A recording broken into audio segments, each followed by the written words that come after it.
For the record, my name's Larry Hinker, and I'm Associate Vice President for University Relations.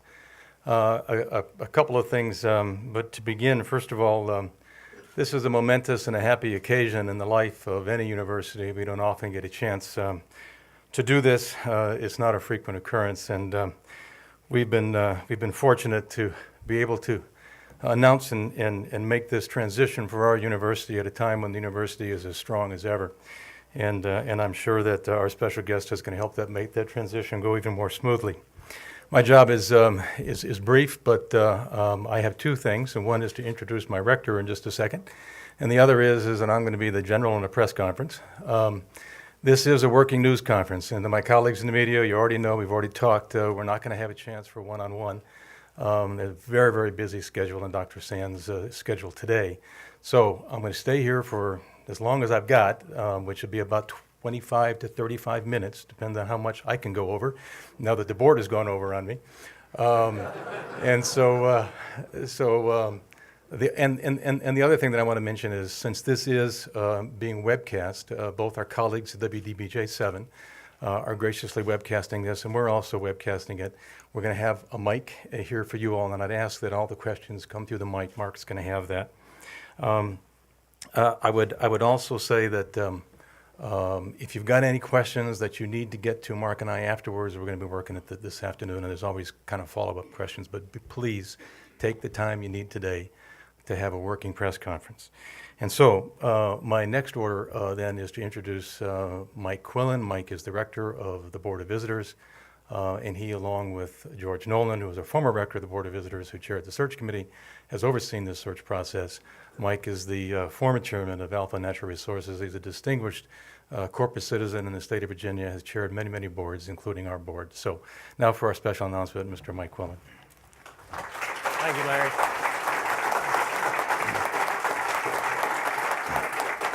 Good afternoon, and we certainly appreciate everyone coming out this evening. I did tell Dr. Sands when he saw the weather this morning, now that he's accepted the job, this is what we have in Blacksburg. But we all are used to it, and coming from Indiana, he will acclimate very, very easily.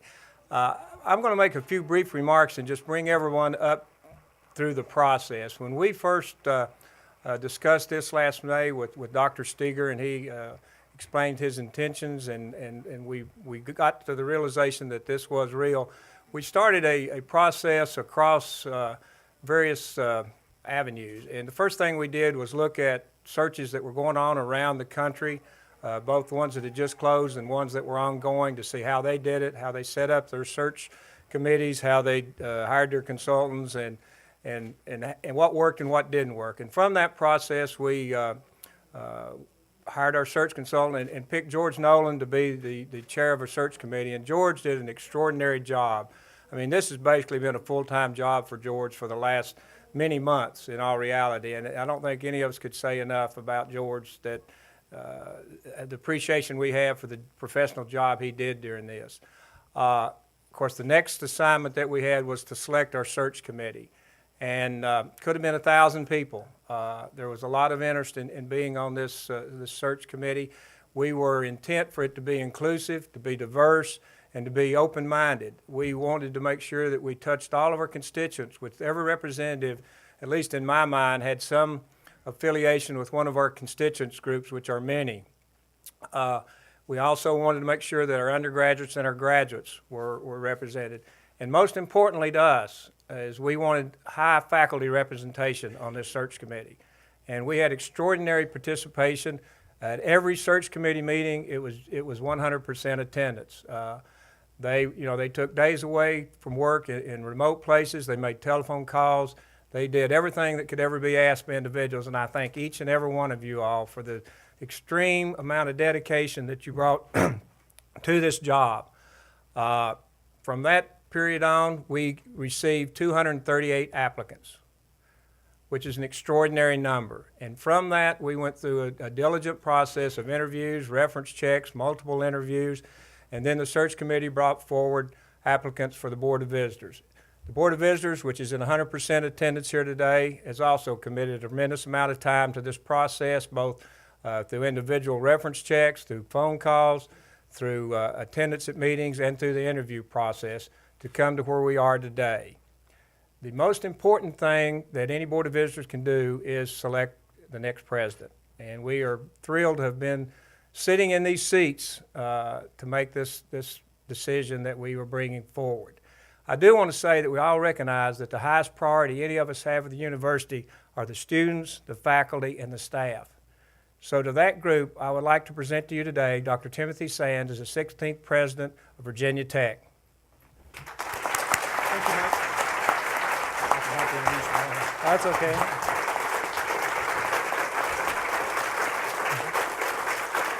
Thank you. Thank you.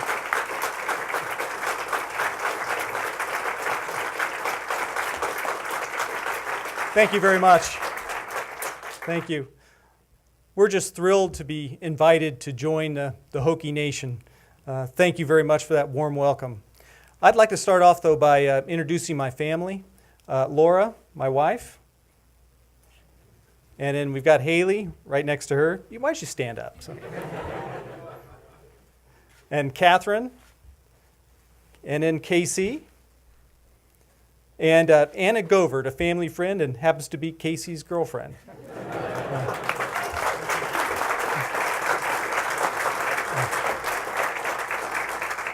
Our oldest daughter, Amanda, really wanted to be here today for obvious reasons, but she's shuttling back and forth between Kansas City and Boston, couldn't make it work, but we'll bring her back to campus soon. I'd like to thank the Board of Visitors for the trust that they've placed in me. I certainly understand the magnitude of the job before me and the great work that's been done to get us to this point. President Steger and the Board of Visitors has done a wonderful job moving this university forward over the last decade and a half or so. And my main goal here is to maintain that momentum and build on it. But before I open up to questions, I wanted to make a few remarks. I have them here on the back of a napkin, and just so that I can keep them brief. But I wanted to give you a sense for why Virginia Tech, because there are quite a few people that, 8 or 10, let's say, that we confided in the last several weeks, and they were good about keeping it quiet, but we really needed them to know, family members, close associates, and a few of them had no experience in higher education, didn't understand the landscape. If they did understand the landscape, they wouldn't ask why Virginia Tech.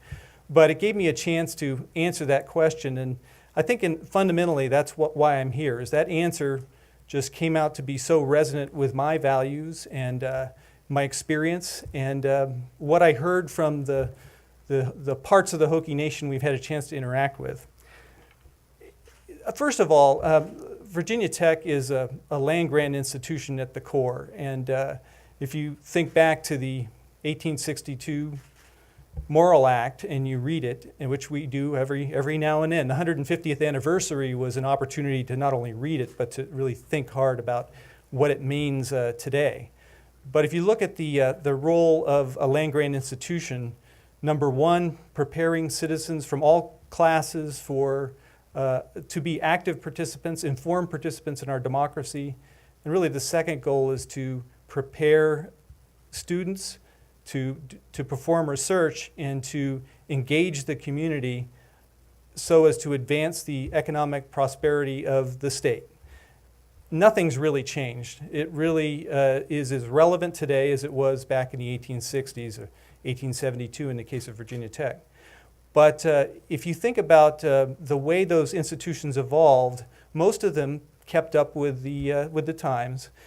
Virginia Tech actually took a track that I think is a little unusual. Matter of fact, I only count 6 or 7 institutions that went this route. And that was to maintain the strength of the engineering and science disciplines, but to carefully balance them with the arts, the humanities, and the social sciences. Because if you really think back to the Morrill Act, you've got to achieve that balance. And a lot of institutions, I think, strayed along the way, at least in my view, maybe going one way or the other.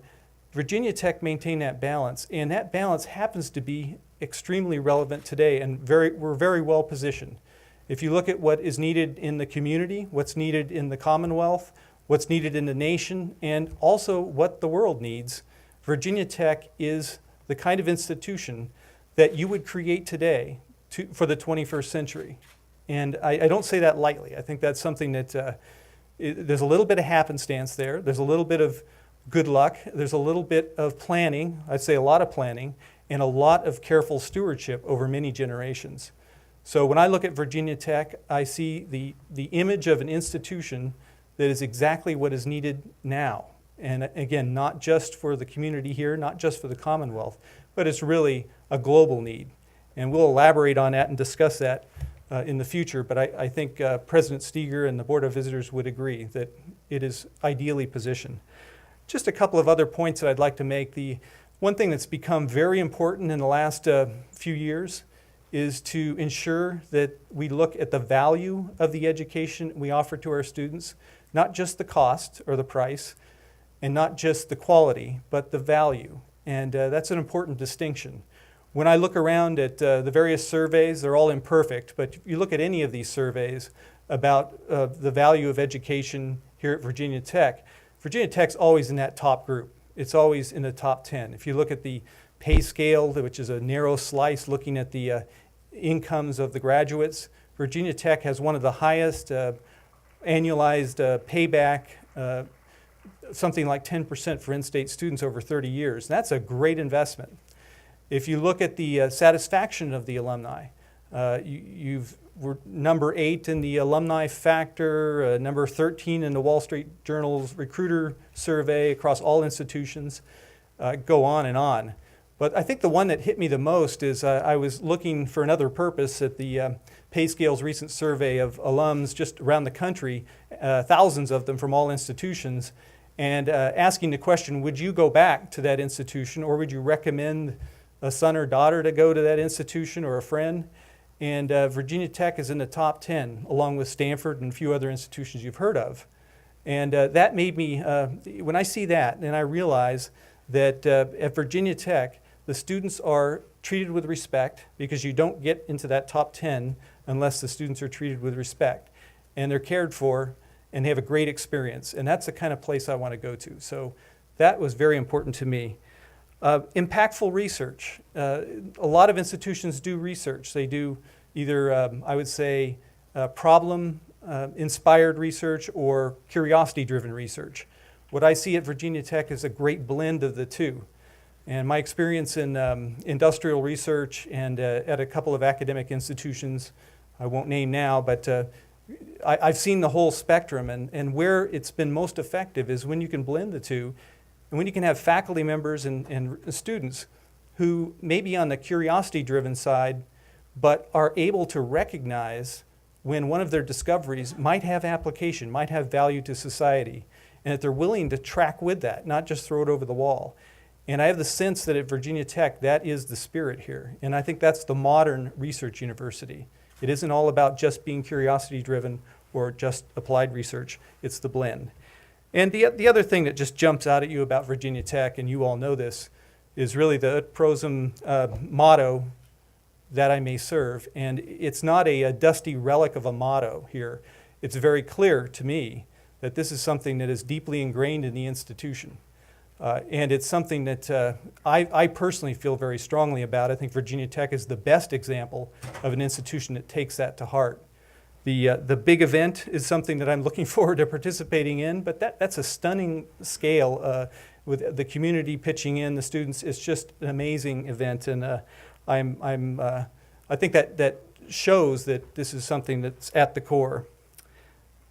The other thing I would mention is that I was looking for, when I was looking at other institutions and where our next home might be, was momentum. And wow, Virginia Tech has so much momentum, and I thank, again, the Board of Visitors for their stewardship over the years and President Steger for building that momentum. But this is a place that clearly is not happy with the status quo, that always wants to do better and always wants to improve. And that's the kind of institution that I want to be associated with. I'm looking forward to helping drive that momentum further. Because I'm more of a builder, as you'll get to know, than a maintainer. I just would rather be moving. And I had that sense that you already have the momentum. And let's keep the momentum and let's keep it moving. So that's why I'm proud to serve the Hokie Nation. And go Hokies. Thank you.